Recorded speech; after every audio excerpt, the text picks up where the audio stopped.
இருக்கக்கூடிய எம்பிக்கெல்லாம் என்னங்க பண்றாங்க? இந்த நகரத்தினுடைய அருமை பெருமையை பேசுறாங்களா? இந்த நகரத்தினுடைய வளர்ச்சிக்காக கூட நிக்கிறாங்களா? இந்த நகரம் அடுத்த கட்டம் செல்வதற்காக அந்த எம்பி உழைக்கிறாங்களான்னு கேட்டா இல்லையா? இவங்க எல்லாம் ஒரு ஆர் இந்தியா பிளைட்ல போறாங்க பாராளுமன்றத்திற்கு. அங்க எந்த வேலையும் இல்ல, ஆட்சி நம்மளுது. ஒரு போண்டாவும் டீயும் சாப்பிடுறாங்க. மத்தியான சாப்பாடு 35 ரூபாய் கேண்டீன்ல சாப்பிடுறாங்க, திரும்ப வர்றாங்க.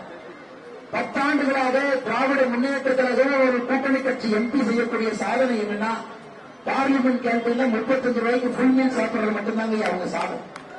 ஆட்சி நம்ம கையில் இருக்கு ஐயா. இந்த முறை 400 எம்பிக்களை தாண்டி நாம தாங்க ஐயா வரப்போறோம். மயிலாடுதுறை மக்கள் நீங்கள் முடிவு செய்து விட்டீர்கள். நாம் மோடி ஐயாவோட ஒட்டி இருக்கணும். நம்முடைய நகரத்தை இன்டர்நேஷனல் நகரமா மாற்றணும். பூம்புகாரை அடுத்த கட்டத்திற்கு எடுத்துச் செல்ல வேண்டும். இவங்களால முடியாது, அது மோடி ஐயனால முடியும் என்று உங்களுக்கு முழுமையாக தெரியும். அதனால என்னுடைய அன்பான வேண்டுகோள், இந்த முறை மயிலாடுதுறை பாராளுமன்ற தொகுதிக்கு நீங்கள் அனைவரும் கூட இணைந்து பாரத பிரதமர் நரேந்திர மோடி அவருடைய கருத்தை வலுப்படுத்த நீங்கள்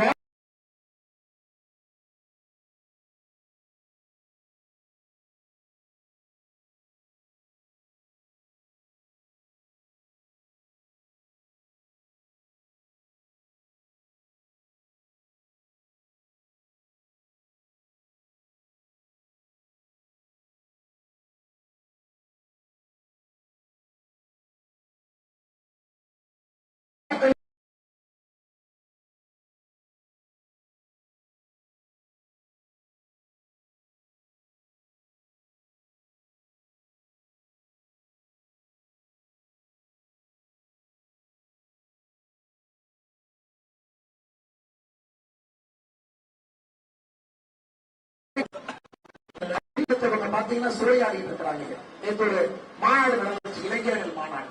பாத்தீங்கன்னா பத்திரிகை நண்பர் கேட்டாருன்னு சேலத்துல திமுக இளைஞர் மாநாட்டை பத்தி சொல்லுனேன்னு கேட்டாரு. என்ன மாதிரி தெரியலனா, ஏதோ கறிக்கடையில பிரியாணி போடுற மாதிரி தான் இருக்கு. ஒரு பத்திரிகை நண்பர் சொல்றாருன்னு சொல்லிட்டு போனேன். நான் கேள்வி கேட்டேன், பதில் சொல்லிட்டு போ. சரி நீ கேட்கிறேன், நான் பதில் சொல்றேன். அதாவது தங்கை கொடியேற்ற கனிமொழி அக்கா,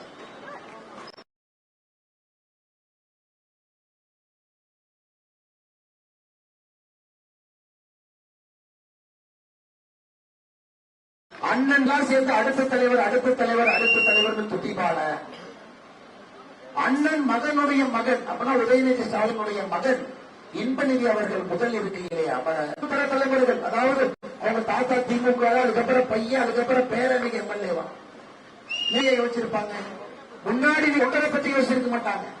அவங்க கொத்து வருஷம் இதே மாதிரியில உட்கார வைக்கலாம் என்று திராவிட முன்னேற்ற கழகம் யோசிச்சு, தங்கை கொடியேற்ற, அண்ணன் மேடையில் அமர, அண்ணன் மகனுக்கு துதிபாட, அண்ணன் மகனுடைய மகன் முதல் இருக்கையில் அமர, அது ஆட்டு பிரியாணியோடு இனிதே நடந்து முடிந்ததுன்னு சொல்றேன். ஆனா நம்ம எப்படி இல்லைங்கய்யா? நம்மை பொறுத்தவரை அடுத்த கட்ட தலைவர்களை பாரதிய ஜனதா கட்சி கண்டுபிடிச்சுக்கிட்டே இருக்கும். ஒரு ஏழை தாயினுடைய மகன், விவசாயினுடைய மகன், ஒரு இளைஞன், ஒரு சகோதரி, உங்கள் இந்த நாட்டை ஆளுவதற்கு தகுதி யாருகிட்ட இருக்கோ உங்களை கொண்டு வர வேண்டும் என்று பாரதிய ஜனதா கட்சி ஒரு கணமும் யோசிப்பையா. அதாவது நம்முடைய கட்சி அடல் பிகாரி வாஜ்பேயி ஐயா, அத்வானி ஐயா அவர்கள் காலத்திற்கு பிறகு மோடி ஐயா. இந்த கட்சி தனக்கான தலைமையை கண்டுபிடித்துக் கொண்டே இருக்கும். சாதாரண மனிதர்கள் எப்படி இன்னைக்கு பாத்தீங்கன்னா 2024 தேர்தல் என்னங்க ஐயா? ஒரு பக்கம் ஹீராபேன் அம்மையாருடைய பையன், யாருங்க ஐயா? ஹீராபேன் அம்மையாருடைய பையனா யாருங்க ஐயா? மோடி ஐயா. மோடி ஐயாவுடைய தாயினுடைய பெயர் ஹீராபேன். 5 வீட்டுல 10 பாத்திரம் ஜெயிச்சு அதுல குழந்தைகளை வளர்த்தி அதுல மோடி என்கின்ற ஆளுமையை உருவாக்கி 99 வயதுல அந்த அம்மா இப்ப இறநடி சேர்ந்தார். மோடி ஒரு பக்கம். ஹீராபன் என்று 5 வீட்டுல 10 பாத்திரம் கழுவின ஒரு தாயினுடைய பையன் மோடி. மோடி அவர்களுக்கு எதிராக யாருங்க ஐயா இருக்கிறாங்க? கருணாநிதி அவர் பையன், லல்லு பிரசாத் அவர் பையன் தேஜஸ்வி யாதவ், ஃபரூக் அப்துல்லா அவர் பையன் ஒமர் அப்துல்லா. எத்தனை பேர் பசங்க நிக்கிறாங்க? பாலாசேப் தாக்கரே ஒரு பையன் உத்தவ் தாக்கரே, மம்தா பானர்ஜி அவருடைய நெஃப்யூ அந்த பையன் ஒருத்தர். இத்தனை பேர்த்தினுடைய பையன் ஒரு பக்கமும் 5 வீட்டிலே 10 பாத்திரம் கழுவி தன்னுடைய மகனை உலகத்தினுடைய தலைவராக மாற்றி காட்டிய நரேந்திர மோடி என்கிற மனிதன் ஒரு பக்கம் இருக்கக்கூடிய தேர்தல் தான் 2020. சாமானிய மனிதர்கள் நாம் அனைவருமே ஒதுக்க வேண்டிய கட்சி திராவிட முன்னேற்ற கழகம். எந்த காரணத்துக்கு அந்த கட்சி பக்கம் இருக்கக்கூடாது. குறிப்பாக திமுக தொண்டர்கள் யாராவது இந்த கூட்டத்தில் இருந்தீங்கன்னா, உங்களுடைய மகளோ தலைவனாக மாற வேண்டும் என்றால் மோடியின் பக்கம் நீங்க வாங்க. உங்க மகனும் தலைவனாக மாற. இல்ல, இந்த குடும்ப இளைஞரணி மாநாட்டில் ட்ரெய்லர் ரிலீஸ் பண்ற மாதிரி 4வது படத்தை இன்பநிதியை ரிலீஸ் பண்ணி முதல் சேர்ல உட்கார வச்சுட்டான். அப்ப இன்பநிதிக்கு போஸ்ட் போட்டிருக்காங்க, நம்ம பசங்களை வளர்க்கிறோம். அதுக்குதான் நம்ம பசங்க அரசியல் இருக்காங்களா? அதுக்குதான் பொது சேவையில் இருக்காங்களா? திராவிட முன்னேற்ற கழகத்தினுடைய தொண்டர்கள் நீங்க யோசிக்க எத்தனை காலத்திற்கு மற்றது. இன்னைக்கு நான் திராவிட முன்னேற்ற கழகத்தினுடைய தொண்டர்களை பற்றி நான் தவறா பேச மாட்டேன். அவங்களும் நல்லவர்கள், அரசியல் நன்றாக இருக்க வேண்டும் என்று நினைப்போம்.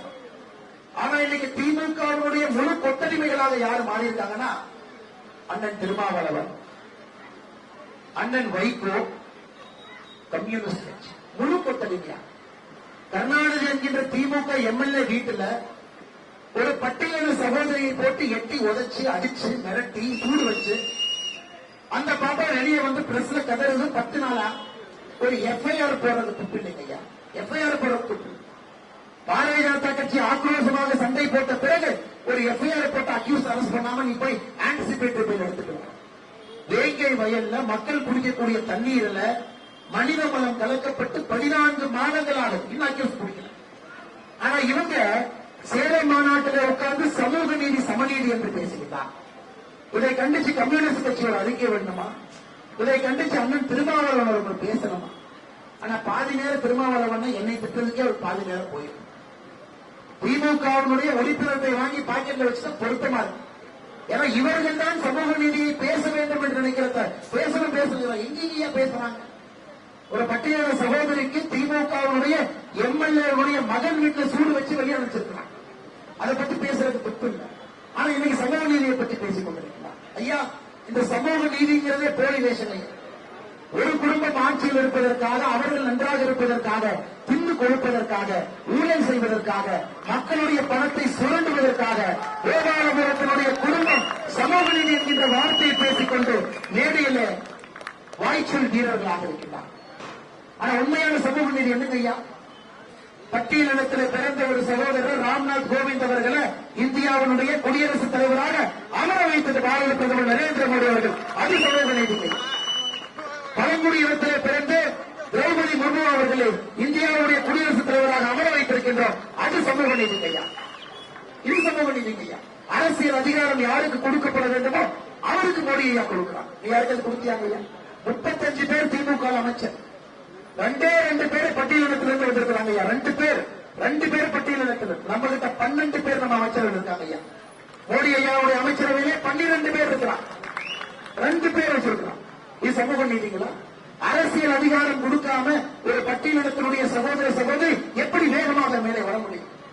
வேகமாக வர வேண்டும் என்றால் அரசியல் அதிகாரத்தை கையில கொடுக்கும். கல்வி ஒரு பக்கம், அரசியல் அதிகாரம் ஒரு பக்கம். மோடியை இரண்டையும் கொடுத்து அவர்களை இந்தியாவுடைய தலைமையிடத்தில் இந்தியாவுடைய முதல் குடிமகனாக அமர வைக்க வேண்டும் என்று நினைக்கிறார். முதல் குடிமகனாக சாதாரணமா இல்ல, 10 இல்லையா, முதல் குடிமகனாக இந்தியாவுடைய ஜனாதிபதி என்பவர் முதல் குடிமகன். நமக்கு கிடைத்த 2 வாய்ப்பு. முதல் வாய்ப்பிலே ராம்நாத் கோவிந்த் அவர்கள் பட்டியலிடத்தில் இருந்த சகோதரர், அவர் குடியரசுத் தலைவர். 2வது வாய்ப்பு மோடி கிடைச்சது. குடியரசுத் தலைவரை ஒரு 2வது முறை பழங்குடியினத்திலிருந்து திரௌபதி. இவங்க சமூக நீதியை பத்தி வாய்கிலேயே பேசுறாங்க. அந்த கொடுமையெல்லாம் எங்கேயாச்சும் பார்த்திருக்கிறீங்களா?